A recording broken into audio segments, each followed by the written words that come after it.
Gallipoli Mystery. The Vanishing of the 5th Norfolk Battalion. Çanakkale is not only the name of a city, a strait, a geography, or a war. It is also the name of the victory that determined the fate of the Ottoman Empire, Tsarist Russia, and the duration of World War I. Changed the course of history, rescued the Turkish nation from the despair of a 232-year chain of defeats, and gave it self-confidence.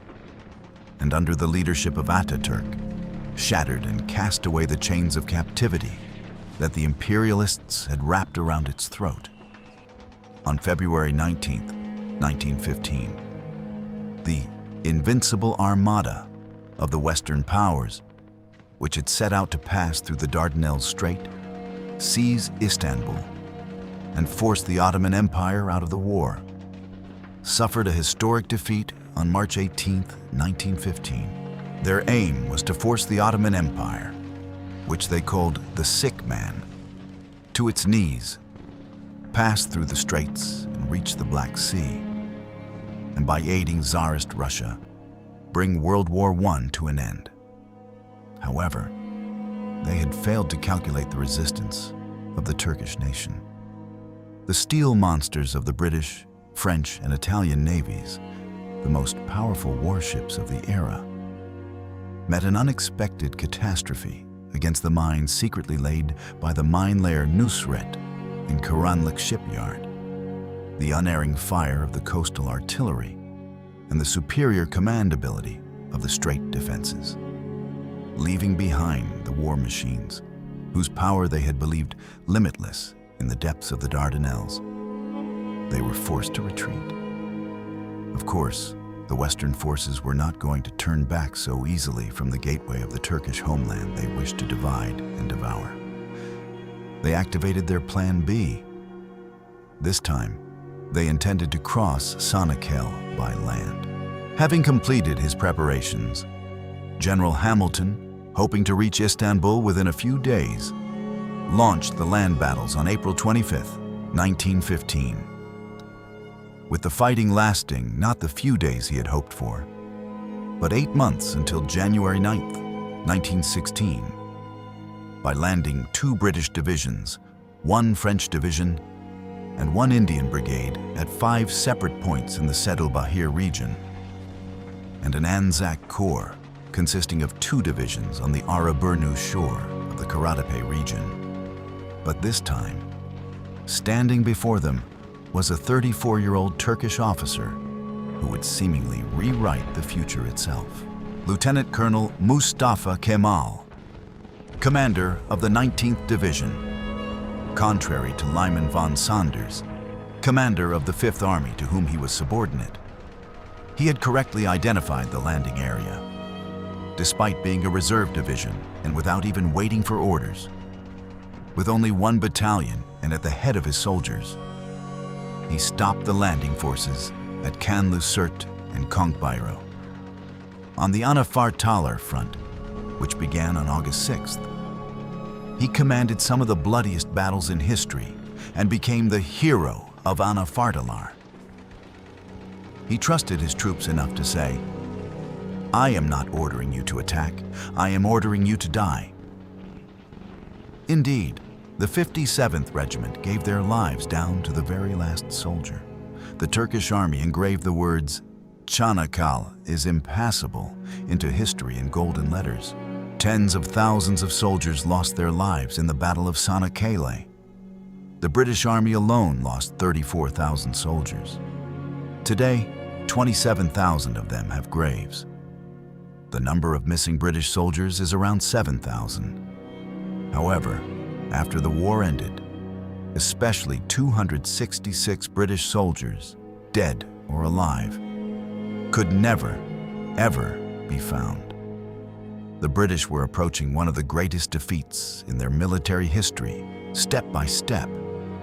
General Hamilton sensed that he was heading toward a terrible defeat and saw the only way to win the war in a major assault to be carried out with fresh forces. The Royal Norfolk Battalion, as part of these fresh forces, boarded ships in England on July 29, 1915, and set out for Sanakhale. Anything could happen in war. But the Norfolks could never have imagined what would happen to them at Sanakhale. The date was August 10, 1915. General Hamilton had planned a sudden and rapid nighttime assault on Tekke and Kavaktepe. For this attack, the 54th Division began advancing on the night of August 12th. Among them was the 5th Norfolk Battalion. They would advance to the slopes of the hills and prepare to attack at dawn. However, it was believed that Turkish soldiers were lying in ambush in the place called the Little Anafartalar Plain, where the night march would take place. Therefore, one division of the Norfolks moved out on the afternoon of August 12th in order to clear the way.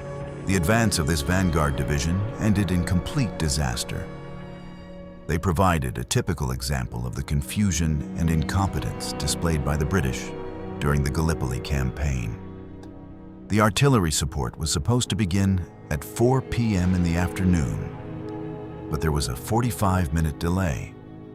Due to a communication error, the artillery, unaware of the delay, began firing ahead of schedule and wasted its firepower by mistake. The battlefield had never been properly examined, and the British commanders had no knowledge of the terrain. They had not reached a clear decision regarding their targets. Most of the maps had been hastily sketched at the last moment and depicted the opposite side of the peninsula. Furthermore, they were unaware of the strength of the Turkish forces. By the time the 163rd Division realized that attempting to cross the open plain in daylight was an obvious mistake, they had advanced only about 900 meters. The 5th Norfolk Battalion was behind them. The resistance of the Turks was far greater than the British had anticipated. A large portion of the British division was pinned down under heavy machine gun fire. However, the 5th Norfolk Battalion on the right flank encountered less resistance and therefore continued to advance. It was at this exact moment that, before the eyes of a 22-man New Zealand field unit, soldiers belonging to the 5th Norfolk Battalion began walking toward a hill surrounded by vineyards. The top of the hill was covered by a white cloud shaped like a sphere. The British soldiers slowly approached the hill, and as they advanced, they disappeared into this white spherical cloud that entirely covered the hill. Because of the cloud, the soldiers could no longer be seen. After the last soldier entered the cloud, the white cloud slowly began to rise and moved against the direction of the wind before disappearing from sight. As the cloud moved away, the top of the hill became visible again. But no soldiers from the 5th Norfolk Battalion could be seen on the hill. In the telegram General Hamilton sent to British Secretary of State for Warlord Kitchener, he described the incident as follows. During the battle, at a moment when the 163rd Division held superiority in every respect, something very strange occurred. Against the weakening Turkish forces, Colonel Sir H. Beauchamp, a brave and self-confident officer, advanced rapidly with great determination, and thus the most important phase of the battle began. The fighting had become extremely fierce and thoroughly confused. The colonel, together with 16 officers and 250 soldiers, had driven the enemy before them and continued advancing rapidly. After that, no news was ever received from them.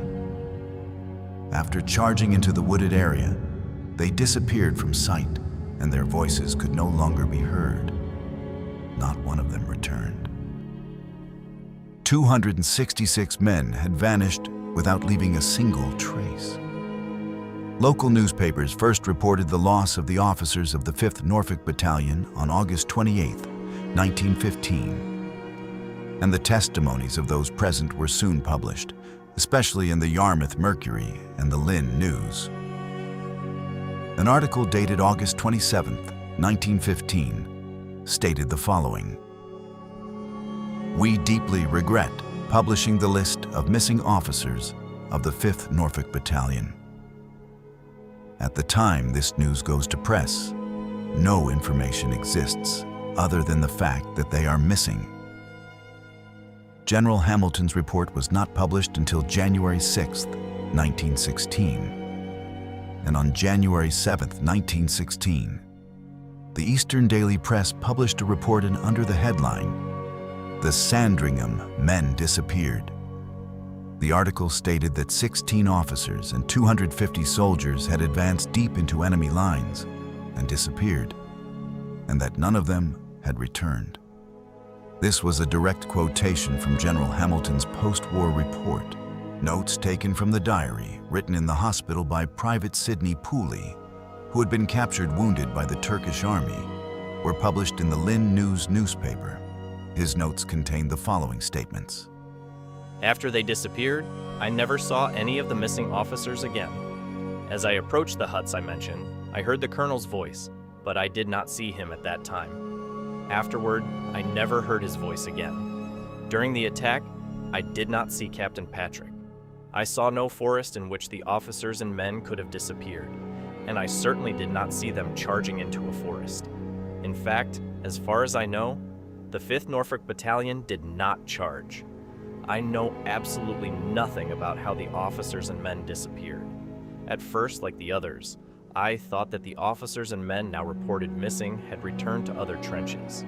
But later, I learned that this was not the case. I searched extensively for them, but the only thing I could discover was that they had vanished. Until I returned home, I never heard any report that the 5th Norfolk Battalion had attacked a forest.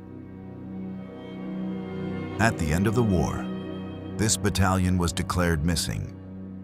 When Anatolia was occupied in 1918, England's first demand was the return of this battalion. In response, the Turks stated that they were unaware of the existence of such a battalion. The Gallipoli campaign lasted 8 months and ended with the deaths of 50,000 soldiers and the victory of the occupied Turkish army. This victory became the first stone laid in the unshakable foundations of the young Turkish state, the Republic of Turkey, which would be established on October 29, 1923, under the leadership of Mustafa Kemal Ataturk.